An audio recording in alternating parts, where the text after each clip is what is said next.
అవును. అది సమస్య. ఇంకొకటి కూడా సార్, ఈమె ఇచ్చిన క్లారిటీ ఇందులో రాజకీయ వ్యక్తిగత వివాదాల కారణంగానే పిటిషన్ దాఖలు చేశారు, జగన్ కి షర్మిలకి మధ్య ఉన్నది అంతే తప్ప ఆస్తుల వివాదం కాదని చెప్పాలనుకున్నారా? అంటే వ్యక్తిగతంగా రాజకీయంగా అప్పుడు సీటు విషయంలో ఎంపీ సీటు విషయంలో వివాదమే వాస్తవం మరోసారి చెప్తున్నారా విజయమ్మ? బేసిక్ గా ఇది విజయం అయ్యేది ఆ పిటిషన్, షర్మిల ఆమె తరపున వేస్తుంది కాబట్టి తనకు రాజకీయంగా పనికొచ్చేటట్టు జగన్ కి వ్యతిరేకమైన భాష వాడుతుంది అందులో. బేసిక్ గా అయితే అది మా కుటుంబ గొడవ, మాకు ఇచ్చేసాడు ఇట్లా మాట్లాడాలి. ఇందులో రాజకీయం ఇదంతా మాట్లాడింది అంటే అది కాన్సెప్ట్. అది షర్మిల వేస్తుంది ఆవిడ పేరున అఫిడవిట్లన్నీ కూడా, కాబట్టి నడిచిపోతాయి.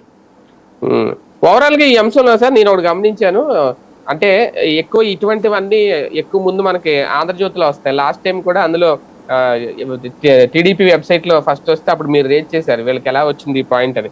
మేబీ అది మీరు మిమ్మల్ని ఫాలో అయ్యారు ఏదో నాకు తెలియదు, కానీ ఈసారి అసలు ఆంధ్రజ్యోతిలో ఎక్కడ ఈ కథనం కనబడలేదు, ఓన్లీ ఈనాడు మాత్రమే ఈ పాయింట్ రేట్ చేసింది.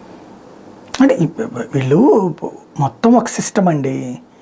జగన్కి వ్యతిరేకంగా షర్మిల వీళ్ళందరితో చేతులు కలిపింది, ఇప్పుడు వాళ్ళు అనుకుంటున్నారు కాబట్టి వీళ్ళకి ఇచ్చినట్టుంది అంతే. ఇంకోటి ఇప్పుడు ఈనాడు ఫాలోఅప్ చేస్తుంటుంది, ఎందుకంటే ఈనాడుకి సంబంధించి ఆల్రెడీ వాడు కేసు వేసి ఉన్నాడు కదా జగన్, ప్లస్ తన ఆర్థికంగా దెబ్బకొట్టే ప్రయత్నం చేశాడు కదా ఈనాడిని, కాబట్టి ఇప్పుడు ఈనాడు కాస్త ఫాలోఅప్ చేస్తా ఉంటుంది. ఫాలోఅప్ చేస్తుంది అది కూడా రైట్.